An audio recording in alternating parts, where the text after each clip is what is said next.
Hello everybody and welcome to the Showcast. My name is Matt Micucci and this is a series of candid conversations from film festivals and film markets everywhere, presented by the Film Verdict. Among the most fascinating characters within the films presented at the 2022 Berlin International Film Festivals that I encountered were unconventional parents and idealist teachers. Characters that both welcome reflections on childhood and role models. So in this episode, we will be speaking about two films from the programme that dealt with these themes, The Teacher's Lounge and Kiddo. So fire up an audio teeny and listen to the audio waves as they fly through the air. In the first of our conversations of this episode of the Showcast, I speak with director İlker Çatak about The Teacher's Lounge, which centres around an idealist teacher who decides to take matters into her own hands after one of her students is suspected of theft. Caught between her ideals and the school system, the consequences of her actions threaten to break her. And this unsparing drama really is a study in power relations that demonstrates how individuals are worn down between entrenched positions. Ilker, welcome to the Berlin. Well, I'm sure. Do you live here, by the way? Yeah, I was born and raised in Berlin. So you should say that to me. Welcome to Berlin. Yeah, welcome to our hometown. But certainly welcome to the Showcast. It's a pleasure to have you presenting the film, The Teacher's Lounge, which I was telling you before the interview is my favorite film that I've seen here in Berlin so far. So thank you very much for joining us. Thank you. I'm glad to hear that. But the first question is such an obvious question that I'm almost embarrassed to ask you. But I'm curious as to where the idea for this film came from. Well, my co-author, Johannes Dunker, and I, we went to school together and to high school. And in our school time, we had this one incident where we were in the middle of a class. And then all of a sudden, 3 teachers came in and they said, okay, girls, please step outside. And boys, put your wallets on your tables and come here to the front. And we did that without questioning what they were really doing. And then when we talked about this incident 20 years later, we're still good friends. We thought that might be a good starting point for a story that takes place in school. And when you think about school, it's actually a great playground or let's say it's a nice place or a miniature where you can tell something about society, because you have the same structures. You have the dean, or let's say the president. You have people with power, and those are the teachers. You have the press, the school paper, and you have the people. Yeah. And so you have all these structures and hierarchies that also define our societies. Yeah. And then when we started talking about it and talking about topics that could possibly be part of this story, we just realized that you can do so much that's currently being discussed in the debate, in the public debate. And that's how we started writing the script. Yeah, the school is really a fascinating microcosm. But do you see the lead character of your film as an idealist? Absolutely. She's to me, she's a hero. And she's just, she's a teacher who's very new to the job. She's idealistic. She loves her pupils. She wants to do the right thing. And she also wants to create some sort of environment where it's not about hierarchy, but about friendship and trust, And that's maybe, I don't know if that's a mistake, but not everybody is amused by that. Yeah. But does it pay to be an idealist? I know you see your lead character as a hero, but let's say in contemporary society, what's the role of an idealist, and does it pay to be an idealist? I don't know if it does pay in our society to be an idealist. I would hope so, though. But what I can say is that those teachers have been the ones that left an impression on me in my school time. So I always liked the teachers that were really about passing on something, and about not just showing you what we're doing. In this case, it's maths, but the philosophy behind it. And you go that extra mile. You don't go that extra mile if you're not an idealist. If you're just if you just come to school and do your thing, and you go back to back home, that's that's one way to do it. But the ones that really stick with you and that, stay with you as important people in your life are the ones that go that extra mile. Yeah. It was interesting when you said that this story kind of originates from a memory from your past as a student. And so I'm kind of curious to ask you, what kind of a student were you? And has school really left such a long-lasting impression on your life and in your art now that you're an established filmmaker? Well, I was a lazy student, I gotta say. I was good though. My grades were always okay. In the beginning, they were better. When I was like a kid, I was pretty much the best kid in school. But then after, like when I came into my teenage years, I started thinking of shenanigans and stuff like that. So I never really worked for school, but I was okay. And I liked my school time because, I had good friends. And as I'm saying, my co-writer, who's one of my best friends today, I met him in school. Yeah. I'm asking that too, because, the film takes place in contemporary times. Do you feel like the school has changed since then, since you were a student? And if so, how do you feel it has changed? And also the role of the school has changed. I think it has changed. I think it has changed in a way where at least they try to break hierarchies, to be more, eye level with pupils. It has also changed in terms of pressure on teachers, I think, because back in the day you didn't have any WhatsApp groups, so people are much more organized right now. Also parents are much more organized. So if there is an incident or something off, everybody knows instantly. So I think it's harder to be a teacher nowadays because you also have to be, you can't just, you're getting canceled very quickly. Yeah, cancel is a bit an important word in today's society too, right? But speaking of it in terms of cinematic terms, I should say, does the school inspire you in the sense that obviously this film has a lot of intensity and, it's very focused to even just as a structure? Well, yeah, it does. It did inspire me because as I was already referring to the hierarchies, what's interesting is that everybody's trying to be eye level, but of course nobody is. And you have these hidden walls, these unseen, like glass walls of, power plays, power. You have people who have power, and then you have people who have to stand against it. So it was kind of also, I think that this movie is also a story about saying no and about saying, I am not ready to take your shit. And what's funny is that one of our inspirations to this story was a novel by Herman Melville. It's called Bartleby the Scrivener, and Bartleby the Scrivener is a character that at some point just says one sentence, and that is, I would prefer not to. I would prefer not to. So this whole idea of saying no was kind of, it's kind of an empowerment. It can be a kind of an empowerment to just say, no, I'm not doing that. And basically it is what the teacher does, and it is what the pupil does, the Oscar pupil, the little kid that's kind of, spiraling the whole downward spiral for her. Yeah. And Well, let's return to the teacher. I would like to talk about the performance, the actor who performs the protagonist of this film, Leonie Benish. I hope I pronounced her name right. Did I pronounce her name? Benish. Yeah, I mean, when speaking about, her strong personality, did you find that in the actor as well, as you were casting the film? And, what did you see in her that, yes, she could play this role? Well, the funny thing is that I thought of her already while we were writing the script.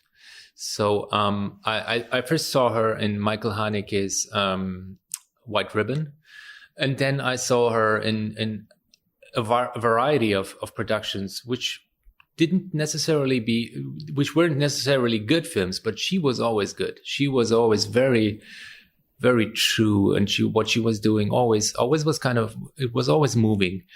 And I never understood why people wouldn't cast her in a lead, you know. And when we offered the part to her and she accepted, it was just very clear that she is this woman. And what happened then was we came to set, and I barely had to speak to her because she has such an incredible intuition. She just, you know, she memorizes the text and then she just makes an offer, and you can already take that offer, and it's a one taker. And it's really, she's, I mean, to me, and people ask me what's so special about her. And I really couldn't say. I mean, apart from her work ethics, which is incredible, I think it's kind of this thing where you have a magician and you don't want to know how the magician does his magic, you know. She has this magic and I don't want to know. She just does it. Yeah. And that's so cool. That's really, that's a gift. Yeah. Do you think in a way, I'm thinking this as you're saying this, the fact that she perhaps was never really cast in the lead protagonist role in a movie before this one is also draws an interesting parallel with their character, because in a way I see, you know, the character of the teacher that she performed as someone who should remain on the sidelines, but all of a sudden she becomes the protagonist of this huge thing that just blows up, and you know that then everything unravels. True. Yeah, there is a certain parallel, but you know, we as filmmakers, it's our job to see beyond the obvious, you know. And if you really look at things, then I mean, you will instantly see that she's just a star. And also in that role, I mean, I just need to see that teacher for 2 seconds, and I know she's a star. She is something special. I'd love to return to the aspect of the school, you know, because the school as an institution, education at large is something that's always on debate. And I'm wondering whether your film is also, you know, you're looking for this to spark debates. And if so, what conversations would you like people to have after watching this film? Oh, that's a hard one. Well, let's maybe gather some of the conversations I've had already. So one of them is how cancel culture is being conducted nowadays. Fake news, of course. Then you have structural racism. Then you have power play. You have hierarchies. All these kind of topics, and also the way how we say how do you navigate through this jungle? And sometimes when I look at Twitter, I don't even understand who's saying what anymore, because everybody is kind of, you know, everybody is in this chaos kind of. And we were trying to emulate that feeling of what our times are so crazy, and people get canceled so quickly, and people get, you know, are being judged so quickly, that we thought this is interesting, and let's try to make this to a movie, turn this into a movie and into a story. And I hope that I mean, there is no criticism. Like I don't start out a movie and go like, hey, I want to criticize this or that. No, it's about, you know, seeing, observing a phenomenon, and then trying to, you know, to pose a question and not give an answer. And I just hope that this movie poses the right questions so that we can talk about them. And is it also about mentors and setting examples? I'm asking this because in one of the most powerful sequences, I think, of the film is, you know, when the teacher is doing an interview for that starts out quite innocently for a school paper. And then all of a sudden, these kids, these slightly older kids, but still kids, they kind of start asking uncomfortable questions. So I'm wondering whether they're kind of mimicking in a way what the media and journalism has come to represent in these times. I wouldn't know if it's media or journalism in general, but what I do observe is that young people, and I would count myself in when I was a little younger, I was very harsh in my, in the way I wanted things to happen, and I wanted to, I remember coming to Berlinale, seeing a movie and just, cursing to the fact that the movie had that, or, so when you're young, you're enraged.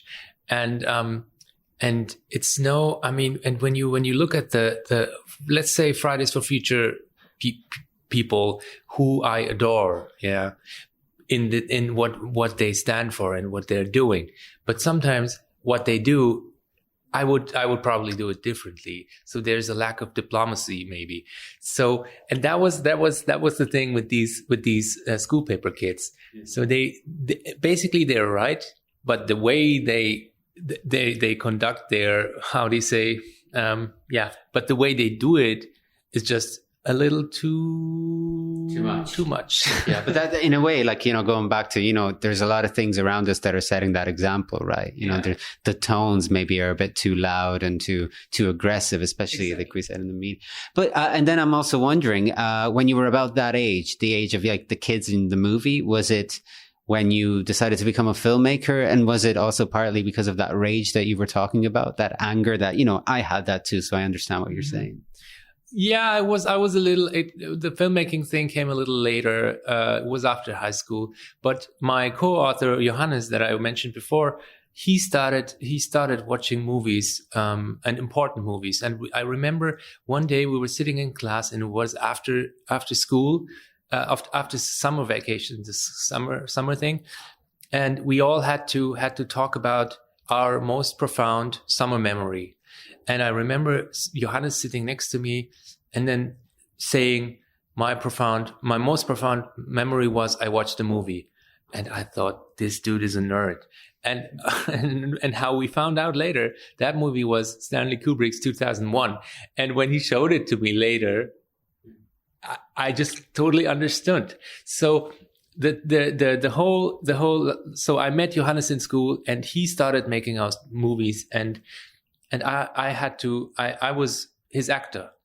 Right. So we started out making movies together. And that was the time where I also started studying economy here in Berlin. And I realized I don't like this. Economy, it's so dry. It's just, I don't want to do it. And at some point I thought, okay, what if I also try to make movies? And then I quit university, which was a big drama for my parents. Yeah, I can imagine. Yeah, it was a big drama. And I said, guys, I'm going to become a filmmaker. And they said, okay. So basically you're deciding to be an artist without money. So it's always the case. Yeah.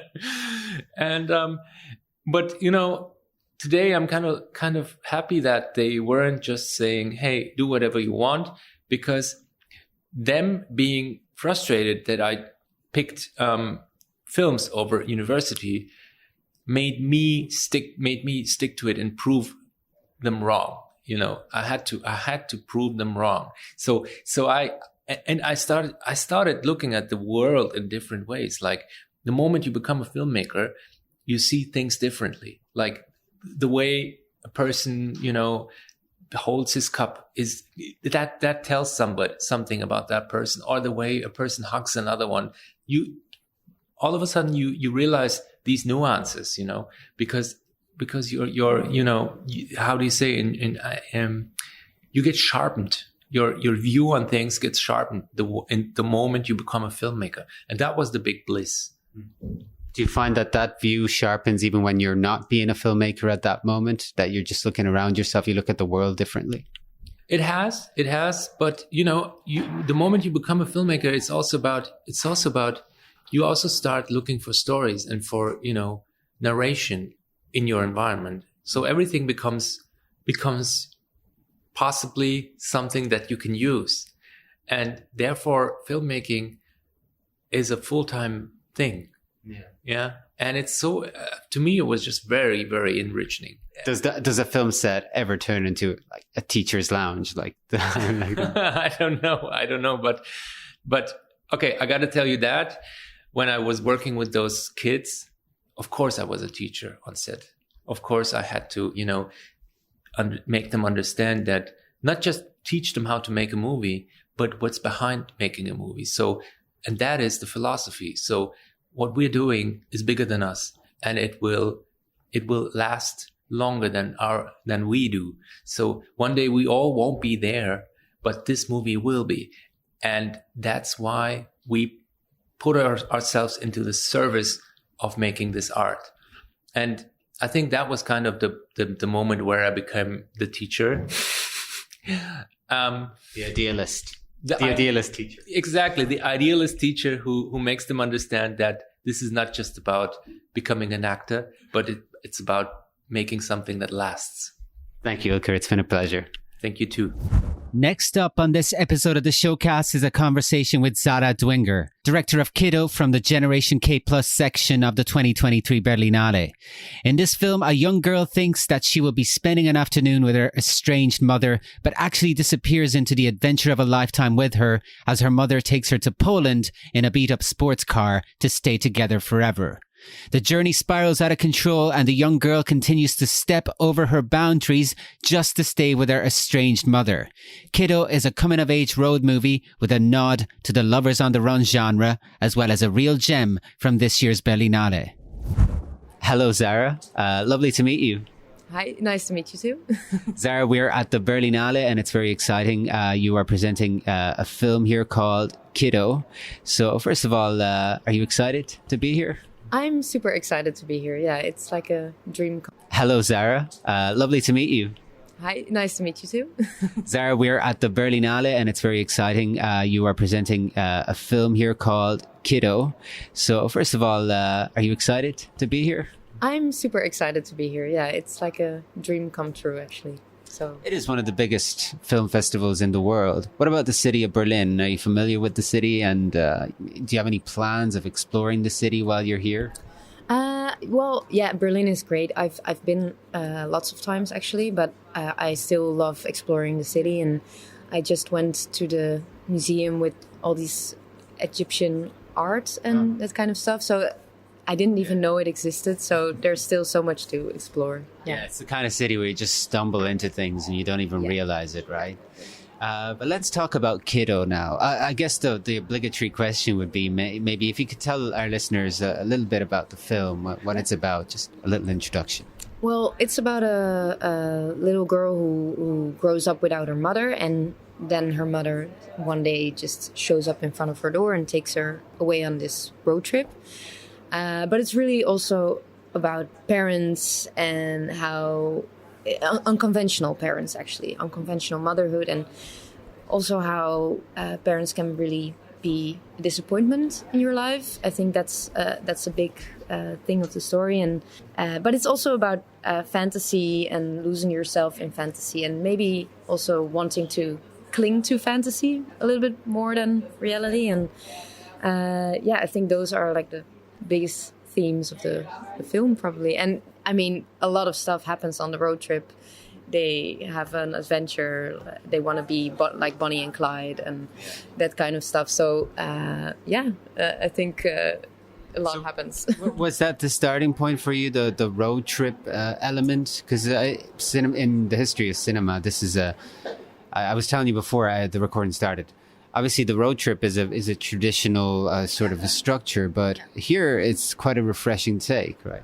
Yeah, no, absolutely. No, it started really with the unconventional parent. Like I wrote the script together with Nena van Driel, and we really felt this personal connection, both of talking about this subject and maybe touching like mental health issues and that kind of stuff along the way. But so it really started with the mother-daughter relationship.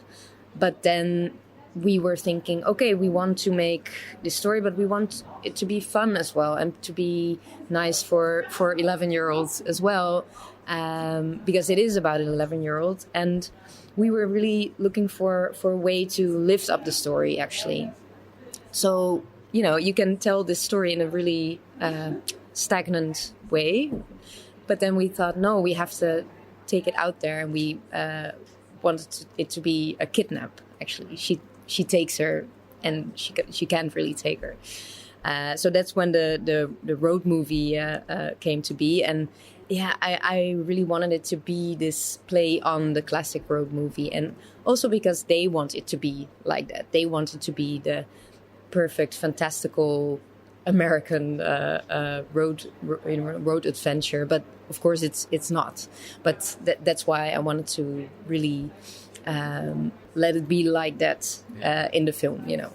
I'm curious where this interest in the unconventional parenthood and mental health issue comes from. Is this something that you're interested in? Yes, yes, I am. I think, you know, it started out with something personal, but I mean, it really grew into this fictional tale. But Nena and me, we could identify with, you know, just the confusion of a kid, maybe things happening that you don't really understand and you can't really grasp it still. And of course, as a kid, you don't know all the details and reality of, you know, the life of parents. So that's where that started. But I think actually in all my work before, so short films and etc., I always tell stories about like female outcasts.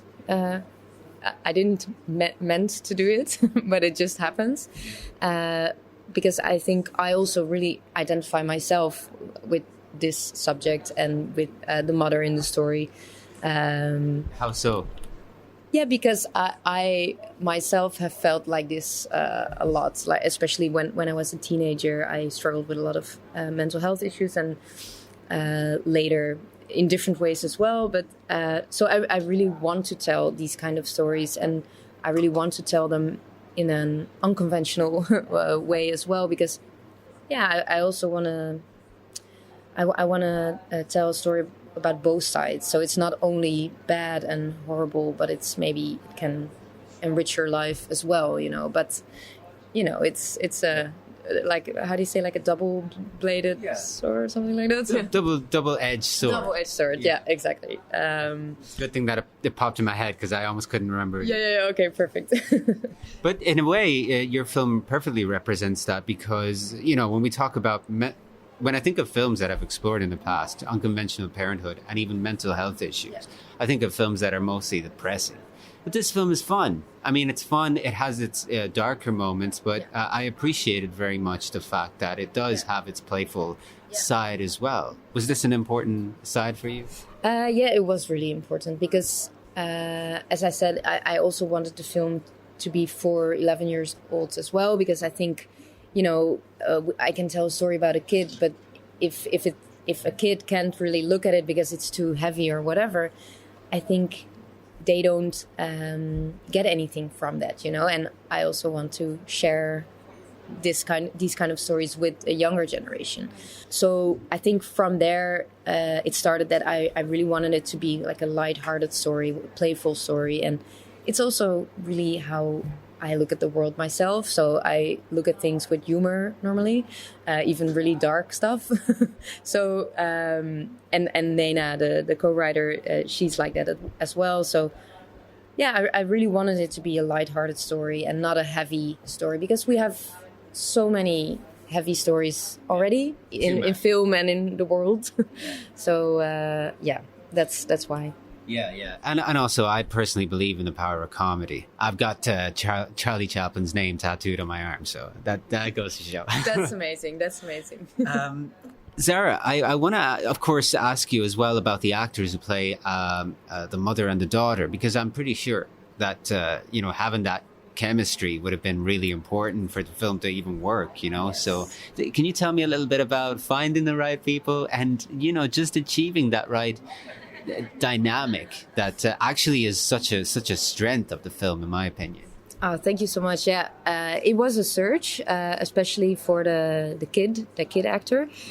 We started out with the mother.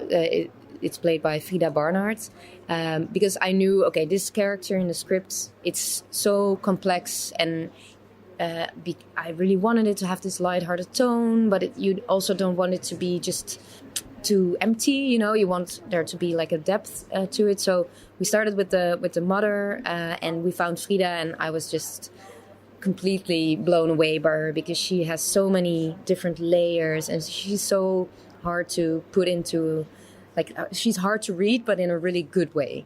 She's so, a complex actor, I think, but also really funny.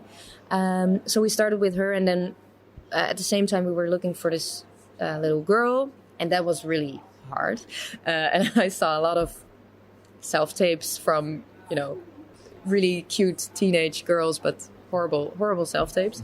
And we also saw some really good ones, of course. But then at one point, there was going to be a series in the Netherlands. It was coming out, but it wasn't out still. And I just saw the trailer of it. And in this trailer, I saw this little girl, and I was just like, oh my God, we need this girl to audition. She looks amazing already. And she auditioned, and it was quite a dramatic scene, actually. And she just, blew me away. It was like a real actress, auditioning. And she was 10 at the time. So then we found those two, and I was pretty sure about them. But of course, I wanted to check the chemistry. So we put them together, and I was so happy to see that I really loved their chemistry, actually, because there was something playful in both of them, and they got this out of each other as well. So, for example, I just, we did a scene, and I actually forgot to tell them that they can play on after it. So normally I would say you can improvise at the end or something like that. But I forgot to do this, and it was just the first take, and they just went on playing, and it was so funny and beautiful and sweet, and I was just like in love with them, when they were doing that. So so when I saw that, I knew, okay, this will be a great couple. And I have to say, I did put a lot of time and effort in growing their relationship, because of course they don't know each other, so we did a lot of rehearsals where we just did improvisations or theater games or things so they can get to know each other, but really also develop the characters at the same time. And so that was really so much fun, and I'm so glad that it worked out this well, because I'm also really proud of them in the film, actually. And it was really nice to also just see their relationship grow during the filming, like for real. And it was great. We talked about the character of the mother being quite complex.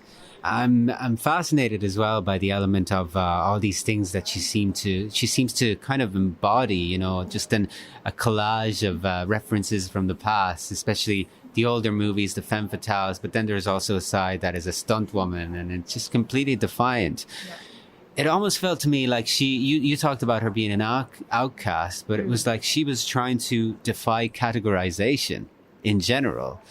How, from just a filmmaker's point of view, how much fun is it to work on a character that just refuses to be put in a box?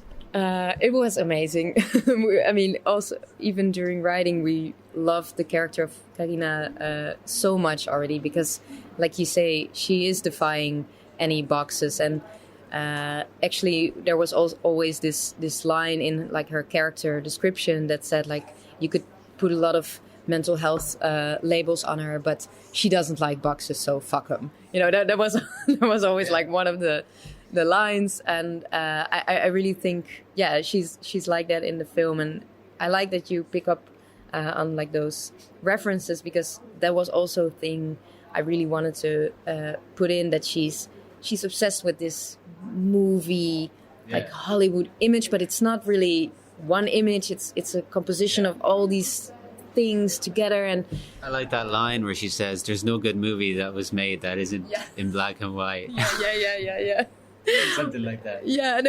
Exactly. I think, and that's the thing, like, she's really she has an opinion and she states it, and maybe a week later it changed, maybe then she said something different. But it was so much fun to write this character, to work with this character, and also to work with Frida on the character. And I really saw her having fun while playing, and I think that's so rewarding to see that, the actor is just enjoying themselves so much, actually, to while also putting effort in making this character real, and There's quite a profound backstory too, with the whole sense of the road trip going from the Netherlands to Poland.